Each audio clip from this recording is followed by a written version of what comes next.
When Dave Mustaine showed up drunk to a studio meeting, smashed a custom guitar, and destroyed a $1 million deal in minutes, Tom Maria watched it all happen. That single moment changed everything. But why did that incident make so many musicians refuse to work with Mustaine ever again? What did Tom Maria see that made him keep his distance for decades? Let's uncover the truth behind it. Had just happened. The label executives quickly intervened, calling off the meeting and escorting Mustaine out before things got worse. The studio, moments earlier a potential birthplace of metal history, now looked like the aftermath of a brawl. That single outburst destroyed everything. The split EP was cancelled. The co-headlining tour was scrapped. Both labels pulled out, citing irreconcilable differences and professional misconduct.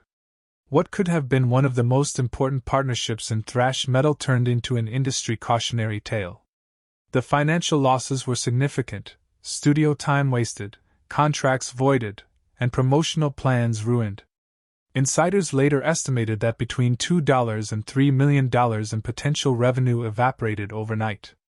But the real damage wasn't financial. It was reputational. Rick Rubin, who had produced Rain and Blood and was rapidly becoming one of the most influential producers in music, reportedly vowed never to work with Mustaine again. Other producers and promoters took note. Stories spread quickly through the metal community. Dave Mustaine was brilliant, but he was dangerous, to himself, his band, and anyone who worked with him. From then on, venues and promoters demanded deposits or special guarantees before booking Mead Death. For Slayer, the message was clear. They respected Mustaine's talent, but wanted nothing to do with his chaos. Tom Maria later spoke about the incident in a rare interview, describing the moment not with anger, but with quiet disappointment. "It wasn't even about the guitar," he said. "It was about the disrespect, to carry to all of us, to the people who set up that meeting. That's what couldn't be fixed." His words cut deeper than any insult. Araya, known for his calm integrity, had seen enough. From that point on, he and the rest of Slayer kept their distance. The fallout lingered for years. Within the metal world, the story became legend, whispered among fans, referenced obliquely by musicians, and occasionally denied or downplayed by those involved. But the tension between Slayer and Mead was undeniable. When the Clash of the Titans tour launched in the early 1990s, bringing together Slayer, Megadeth, and Anthrax in one massive event, the old wounds resurfaced. On stage, both Slayer and Mead delivered electrifying performances that thrilled audiences across the world. Offstage, they barely spoke. Band members traveled separately, kept to their own dressing rooms, and avoided eye contact whenever possible. Publicly, they downplayed the animosity, insisting that old grudges were in the past. But those who were there knew the truth. The air was thick with unresolved resentment. For Dave Mustaine, the 1986 meltdown became another chapter in a long history of self-inflicted wounds. His battles with addiction, ego, and insecurity would haunt him for decades. Yet, in a strange way, his volatility became part of his legend. Fans saw him as both villain and visionary, the tortured genius who burned bridges as quickly as he built them. For Slayer, the incident reinforced their reputation for professionalism and intensity without unnecessary drama. They stayed focused on the music, continuing to release groundbreaking albums and earning their place as one of the most respected metal bands of all time. Decades later, as Mustaine grew older and more reflective, he occasionally spoke about the mistakes of his past, though he rarely addressed the Slayer incident directly. Tamaya, on the other hand, never sought to reopen old wounds. Time had turned what was once an explosive feud into a quiet cautionary tale, a reminder that even in a genre fueled by aggression, respect still mattered. The studio meeting that could have changed metal forever instead became a moment of destruction. It revealed not just the fragility of alliances in the music world, but also the human side of legends, the egos, the tempers, the flaws.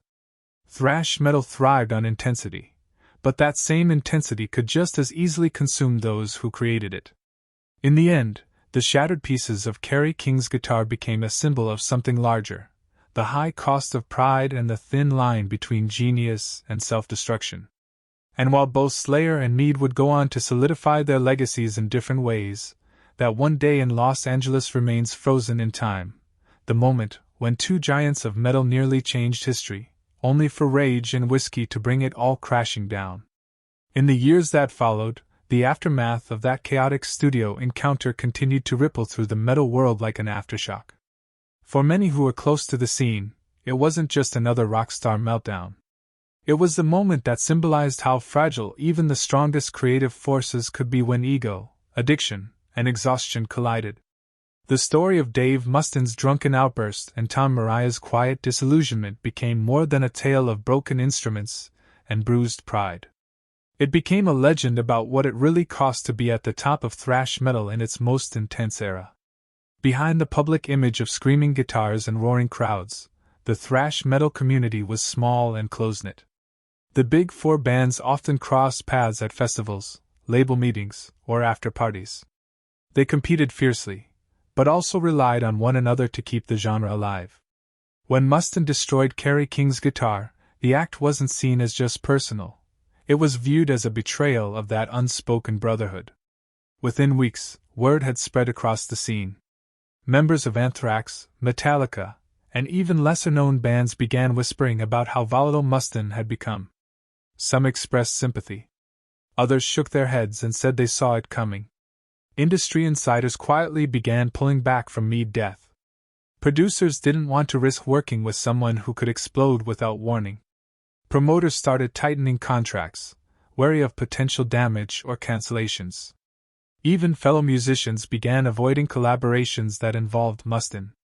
He was still respected, but that respect came with caution, admiration for his skill mixed with fear of his temper. For Tamiya, this was exactly what he had hoped to avoid. Slayer was never about drama. Their music was violent, but their discipline was absolute. They showed up on time, delivered brutal performances, and kept personal chaos off the stage. After the studio incident, Araya made it clear to his bandmates that there would be no future projects involving Mustaine. Slayer moved forward, releasing South of Heaven in 1988 and Seasons in the Abyss in 1990, albums that cemented their dominance in the genre. Meanwhile, Mustaine's journey became a story of redemption and relapse. Meade continued to produce groundbreaking albums, So Far, So Good, So What, and Rust in Peace, works that displayed astonishing technical mastery. Yet behind every achievement was the shadow of that same volatility. His drinking and drug use repeatedly landed him in trouble, with bandmates quitting, tours collapsing, and journalists documenting every meltdown. Mustaine later admitted in interviews that his anger came from deep insecurity, the fear that he'd forever live in Metallica's shadow. That insecurity, magnified by fame and addiction, often turned into aggression toward those around. In the world of heavy metal, few names ignite as much debate, admiration, and controversy as Dave Mustaine. The man who once helped shape Metallica's early sound before being fired for substance abuse and volatility went on to create Maydeath, a band born from rejection, fury, and raw determination. Mustaine's genius as a guitarist and songwriter was unquestionable, but his temper and self-destructive impulses often left chaos in his wake. Among those who witnessed his unpredictable behavior firsthand was Tamiya, the calm and commanding frontman of Slayer. Their paths crossed at the peak of thrash metal's rise, and what could have been one of the greatest collaborations in the genre's history instead turned into a spectacular disaster that changed the course of metal forever. Slayer's origins were rooted in the aggressive energy of early 1980s California. Formed in Huntington Park in 1981, the band emerged from the underground with a sound that was faster, darker, and more ferocious than anything the mainstream had ever heard. Tom Araya wasn't just a bassist or a singer. He was the anchor holding Slayer's hurricane together. His deep guttural voice became a weapon of precision, slicing through the chaos of the band's relentless guitars and explosive drums. Offstage, though, Araya was grounded, even mild-mannered, a man who balanced life as a musician with work as a respiratory therapist. While his bandmates Jeff Hanneman, Kerry King, and Dave Lombardo embodied the wild intensity of thrash, Araya's focus and composure made him the spiritual core of Slayer's terrifyingly disciplined sound. Meanwhile, across the state, another musician was on the brink of reinvention. Dave Mustaine, once Metallica's lead guitarist, found himself kicked out of the very band he helped create. His departure was brutal, the result of too much alcohol, too many fights, and too many unpredictable outbursts. In 1983, he boarded a bus from New York back to California with nothing but bitterness, anger, and a fierce determination to prove everyone wrong. That fury became the foundation of Meat Death. Mustaine didn't just want to succeed. He wanted revenge. His goal was to outplay Metallica, to build a band faster, more technical, and more precise than any other. The result was a sound that helped define the technical side of thrash metal: blistering riffs, complex time signatures, and lyrics dripping with cynicism. Mead's early records like Killing Is My Business, and Business Is Good, and Peace Sells. But who's buying? Established Mustaine as both a creative visionary and a ticking time bomb. His music was meticulously constructed, but his personal life was anything but. He developed a reputation for being difficult, brilliant one moment, explosive the next. Even in an era when excess was part of the culture, Mustaine's volatility stood out. And yet, his talent kept doors open.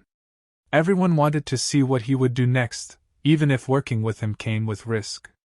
By the mid-1980s, thrash metal was no longer just underground noise. It was a global movement. Metallica, Slayer, Megadeth, and Anthrax became known as the Big Four, defining a genre that blended speed, aggression, and precision.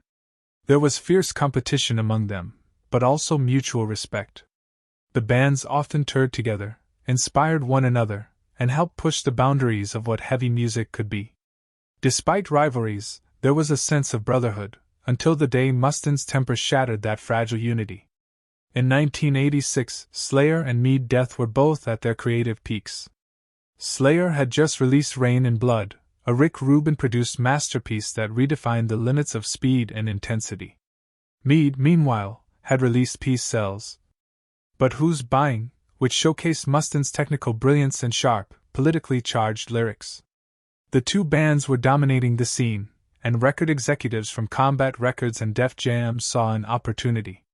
They proposed a joint project, a split EP and a co-headlining tour that would unite two of thrash's most powerful forces. It was a business move that could have reshaped metal history, Slayer's brutal precision paired with Megadeth's technical firepower. For fans, it was a dream. For the labels, a potential gold mine. To get the project started, both bands agreed to meet in Los Angeles to discuss logistics. Slayer arrived on time. Tom Araya, Kerry King, Jeff Hanneman, Dave Lombardo, and their team were all there by early afternoon, joined by label representatives and engineers. David Ellefson, Megadeth's bassist and Mustaine's longtime musical partner, arrived shortly after, apologizing for Mustaine's absence and explaining that he was running late. The atmosphere was professional, but as the hours ticked by and Mustaine still hadn't shown, frustration grew. Studio time was expensive, and the clock was eating into their budget. It wasn't until after 4 p.m., nearly 3 hours late, that Dave Mustaine finally stumbled into the studio. Everyone noticed immediately that something was off. He smelled of whiskey, his eyes were bloodshot, and his speech was slurred. Whatever the reason, it was clear he was not in control. What followed would become one of the most infamous moments in metal history.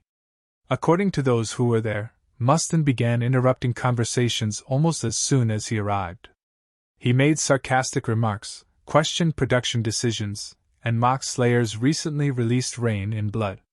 He reportedly accused Rick Rubin of cleaning up Slayer's sound and stripping away its raw energy, a bold claim considering Rain in Blood would later be hailed as one of the most influential metal albums ever recorded. Some in the room tried to brush it off, but Kerry King wasn't one to stay quiet. With his usual sharp edge, King fired back, reportedly saying, "At least we can play our songs live without screwing them up." That insult hit Mustaine like a punch. His pride as a guitarist, perhaps the one thing he valued most, was suddenly under attack. Witnesses recalled a tense silence before Mustaine's expression changed from amusement to rage. His eyes landed on Kerry King's prized possession, a custom-built BC Rich Warlock guitar resting on its stand. The instrument was more than just gear, it was a symbol of King's identity, a jagged black beast designed to match his ferocious playing style.